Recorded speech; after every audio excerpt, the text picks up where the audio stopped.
Okay, so we've got a new firmware update for the DJI Action 2. So let's break it down, so don't go away. Hey guys, Mike here and welcome back to the channel. So we've seen a new firmware update for the DJI Action 2 and there's quite a big list of things that they've fixed or improved.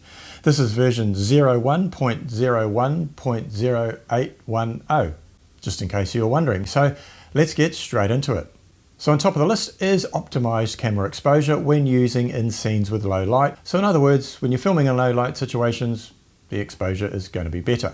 Probably improving the exposure in the shadows, I'd imagine. Next is that they've optimized the color accuracy in camera view. Some of the colors were looking a little bit funky when looking at on your screen versus what you were seeing in real life. Nothing too outrageous, but they're looking a lot closer than they were.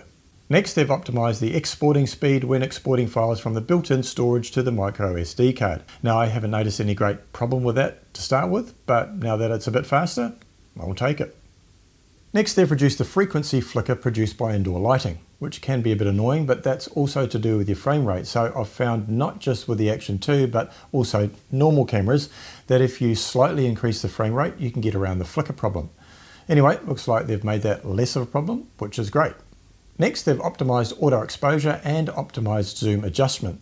Anything they can do to optimize exposure at any time will be great.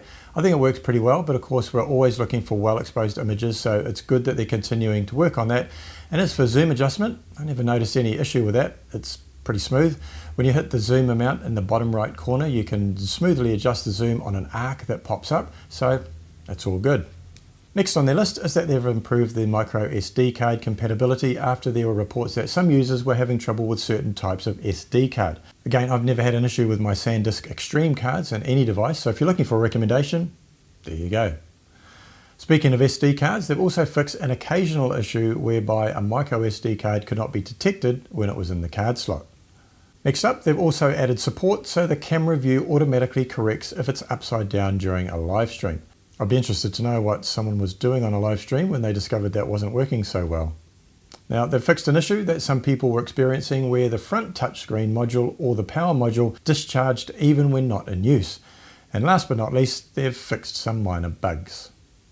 Thank goodness for firmware updates, right? And actually being a little bit old school, I do find it fascinating how things can be fixed in this way. That the firmware can be updated at all, but yes, thank goodness, or we'd be stuck with buggy devices. I do find it interesting how some of these things are not found until after the product has been released, but I assume that's because essentially you've got thousands and thousands of testers out there, in other words, you and me, and then reporting the issues back to them as opposed to the limited number of pre-production units that they're testing.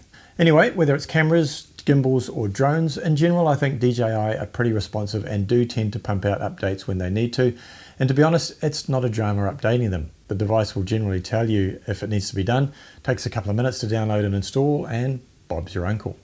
Now, in terms of firmware updates, I'm not usually one to review them, but I have been using the DJI Action 2 a lot since I got it, so I'm trying to stick close to these updates. If you're looking for a channel to follow with regard to DJI Mini 2 and DJI Fly app updates, then check out my mate Gavin HR, who does, in my opinion, a better job than anyone of covering those updates, and usually has comprehensive videos out there literally hours after the update has been released. I'll leave a link to Gavin's channel in the description below. Now, I do feel the need to give Gav a bit of a hard time about his hair at the moment though.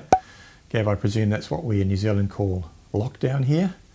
Now, I shouldn't laugh because very recently hairdressers here in New Zealand were allowed to open again after exactly 100 days of lockdown. And I had a little bit of a celebration to do myself, so I know what it's like. As I said, I've been testing and using the Action 2 quite a bit lately and testing a few things out, including the magnet and microphone on the standalone camera module. So click on the links on screen now and I'll see you over there. Cheers, guys.